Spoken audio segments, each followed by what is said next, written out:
নমস্কার বন্ধুরা, মানবীর রান্নাঘরে আপনাদের সবাইকে স্বাগত জানাই। আমার আজকের রেসিপি সর্ষে পার্শে, মানে সর্ষে দিয়ে পার্শে মাছের ঝাল আর কি যেটা বলে।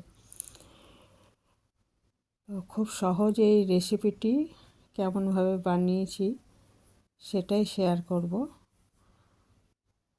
এই সময় ভালো পার্শে মাছ পাওয়া যায়।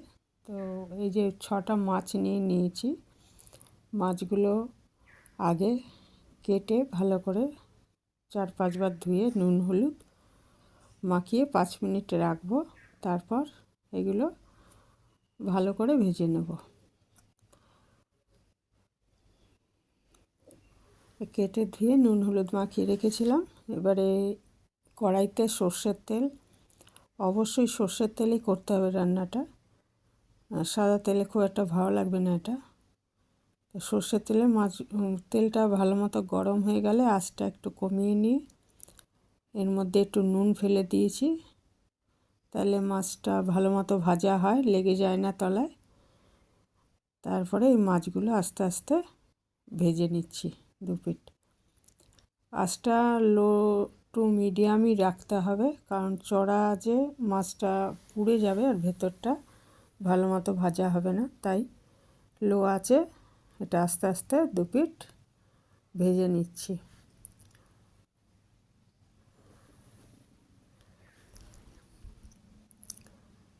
আর পার্শে মাছ খেতে কে কে ভালোবাসেন কমেন্টে জানাবেন। আমার তো খুব ভালো লাগে পার্শে মাছ।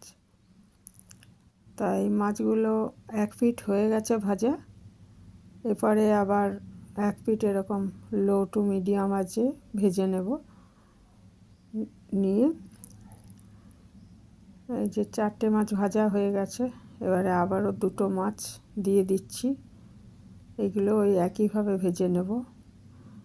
নিয়ে আমি ওদিকে একটু বড়ি ভেজে নেব আগে। আর আমি সর্ষে গুঁড়ো ব্যবহার করেছি। সর্ষে বেটেও নিতে পারেন, কাঁচা লঙ্কা নুন দিয়ে বেটে নিতে পারেন, পরিমাণ মতো সর্ষে। তো আমি সর্ষে গুঁড়োটাই নিয়েছিলাম, নিয়ে ওটাকে ভিজিয়ে রেখেছিলাম জলের মধ্যে। হলুদ আর নুন দিয়েছি এর মধ্যে, গোলাটার মধ্যে হলুদ আর নুন দেওয়া আছে। আর কাঁচা লঙ্কা দিয়ে দিয়েছি, পরিমাণ মতো জল দিয়ে দিলাম। আর বড়ি ভাজাগুলো দিয়ে দিলাম। বড়ি ভাজাগুলো একটু শক্ত বেশি, সেই জন্য আগে দিয়ে দিলাম। তারপরে ঝোলটা একটু ফুটে উঠতেই আমি মাছগুলো দিয়ে তারপরে এটাকে আমি ঢেকে মিনিট 5 রান্না করব। তাহলেই মাছ তৈরি হয়ে যাবে। খুবই সিম্পল রেসিপি। আর নামানোর আগে আপনি একটু ধনেপাতা দিতে পারেন, ধনেপাতা না দিলেও চলবে। এই ছিল আমার আজকের রেসিপি।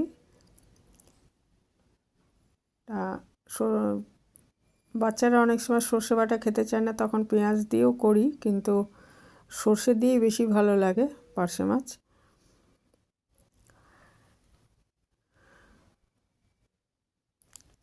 তা আপনারা কে কে এইভাবে বানান জানাবেন আমাকে কমেন্টে। এই যে আমাদের তৈরি হয়ে গেছে পরিবেশন করার জন্য।